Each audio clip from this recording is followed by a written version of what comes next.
Hi. I am 45 years old. I know, I look amazing, thank you. I am 45 years old, and I have never once unselfconsciously held hands with a lover in public. I'm 45 years old, and I have never once casually, comfortably, carelessly held hands with a partner in public. I don't know how many of you can even imagine what that might be like, because, of course, it's a small thing, isn't it, holding hands with a lover in public. And it's not that nobody wanted to, it's just that we didn't feel comfortable to do that. Now, like many gay people, when I was younger, in my young life, I struggled at one time against being gay. I didn't want to be different. I didn't want to be this thing that I didn't really understand, this thing that I had learned was shameful or joke-worthy.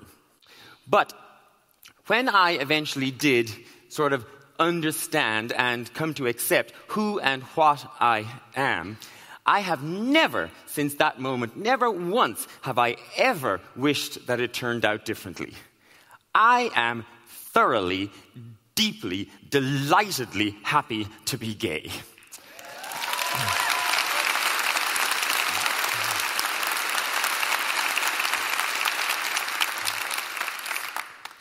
It suits me. I am really good at it.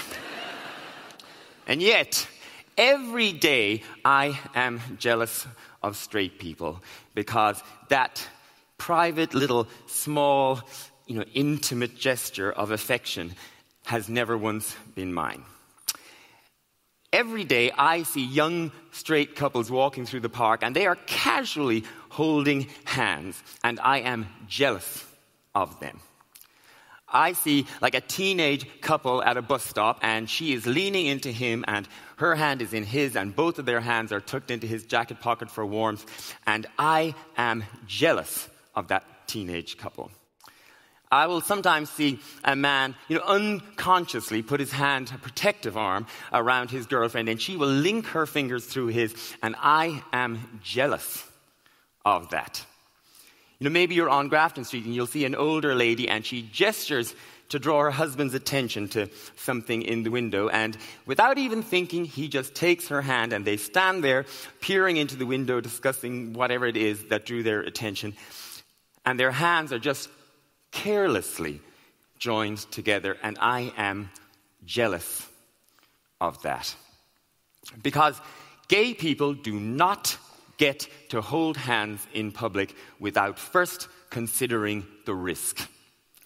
Gay people do not get to put an arm through another arm or put a hand on a boyfriend's waist without first considering what the possible consequences might be. We look around to see where are we, who's around, is it late at night, what kind of area is it? Are there bored teenagers hanging around looking for amusement? Are there bunches of lads standing outside a pub? And if we decide that, okay, maybe it's okay, well then we do hold hands. But the thing is that now those hands are not casual and thoughtless. They are now, considered and weighed. But we stroll on hand in hand, trying to be just normal and carefree, just like everybody else. But actually, we're not. Because we are constantly scanning the pavement ahead, just in case.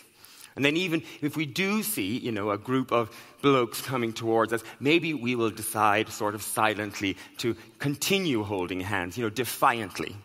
But now, our small, intimate gesture between two people in love is no longer a small, intimate gesture. It is a political act of defiance, and it has been ruined. And anyway, then you sort of think, well, we've had such a lovely afternoon, poking around in that garden center, looking at things for the garden we don't actually have. And then you think, all it will take is one spat faggots or a split lip to turn that really lovely afternoon into a bad afternoon that you will never want to remember. And even if you are somewhere where you think, it's perfectly fine here, nobody here is going to react badly to our tiny gesture. I don't know, say you're wandering through a posh department store. Even then, people will notice. Now, they may only notice because they're thinking, isn't it nice to see two gays holding hands in public? But they still notice.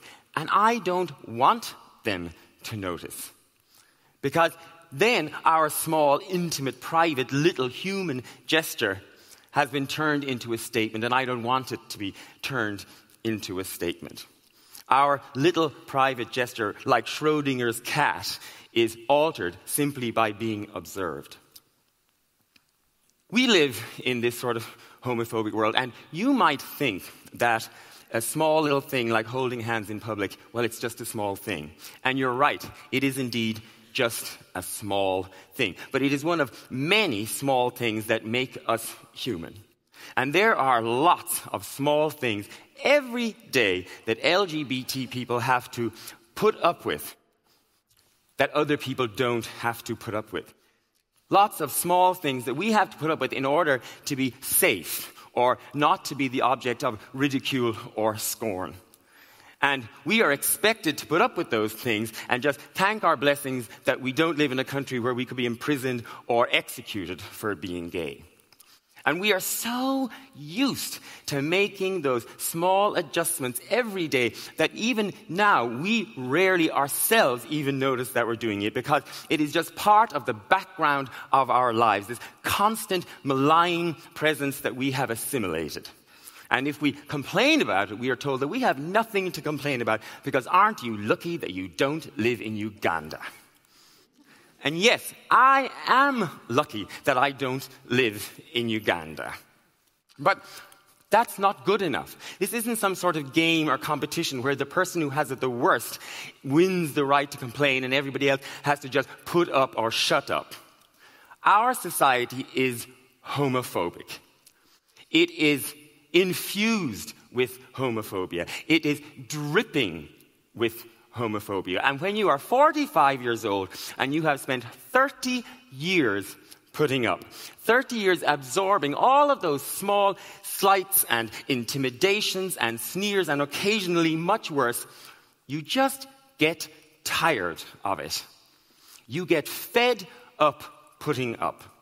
I am fed up of reading yet another article by yet another straight person explaining why I am less somehow than everybody else.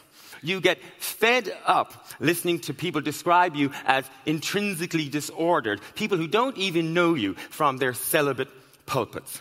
You get fed up of the scrawled graffiti, and you get fed up of people sneeringly describe things as gay. You get fed up of steeling yourself to pass by the Saturday night drunks hoping that they won't notice you. And you get fed up of people using their time and energies and talents to campaign against you being treated just like every other citizen.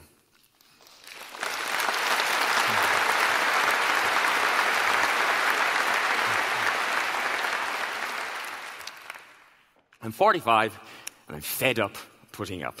Now, I would, of course, prefer if nobody harbored any animosity towards gay people or any discomfort with gay relationships. But I can live with the kind of small, personal, private homophobia that some people might have. For example, I can live with Mary in Wicklow, who sometimes turns on the television and sees Graham Norton and thinks, oh, he seems nice enough, but does he have to be so gay? I can live with that. I can live with Mary, who doesn't know any gay people apart from that fella who does her hair once a month in curl up and dye. Mary, whose only knowledge of gay people and our relationships comes from what she has gleaned from schoolyards and church and Coronation Street. I can live with that. Now, I would be happy to sit down on the sofa and watch Coronation Street with Mary. I would be happy to have a cup of tea with her and discuss with her why she feels a little uncomfortable with gay relationships. And I would hope that Mary would change her mind. I would hope that she would meet more gay people and find out pretty quickly that we are just as ordinary, just as nice, or just as annoying as all of you people are. And I would hope that she would change her mind for her own sake as much as anybody else's, because gay people are just as capable of bringing goodness into Mary's life as anybody else. And of course, we could help her with the decorating.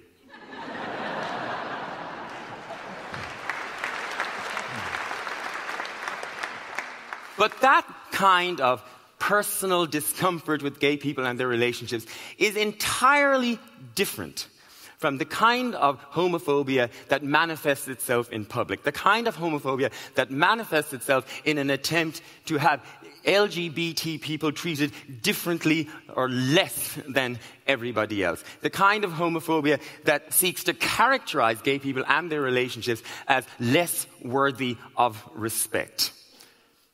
That kind of homophobia I do have a problem with, and I think gay people should be allowed to call it when they see it, because it is our right to do so. Of course, many people object to the word homophobia itself. They object to the phobia part. I'm not afraid of you, they say. But I'm not saying that homophobes cower in fear every time they pass a Cher album. But they are afraid.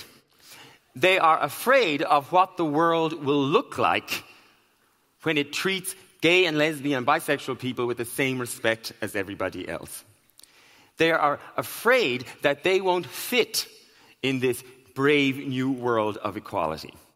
But of course, their fear is irrational. Because of course, the world will not look any different.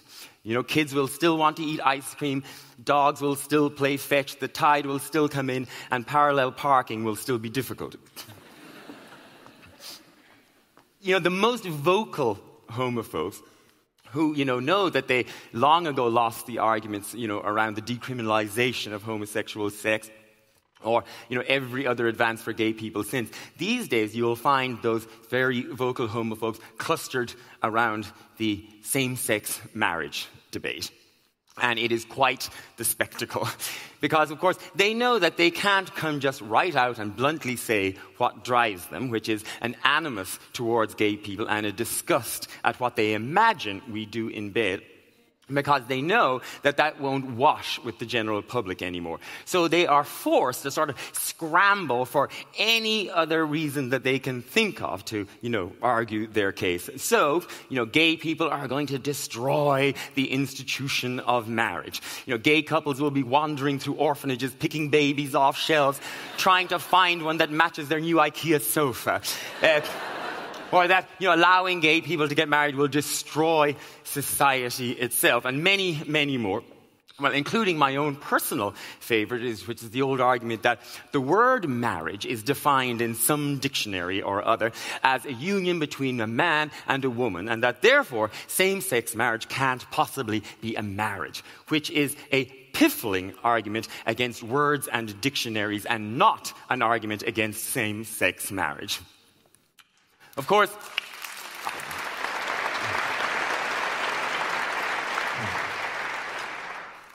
the other real driver of homophobia, and you can all clutch your pearls here because I'm going to go here, is a disgust with gay sex.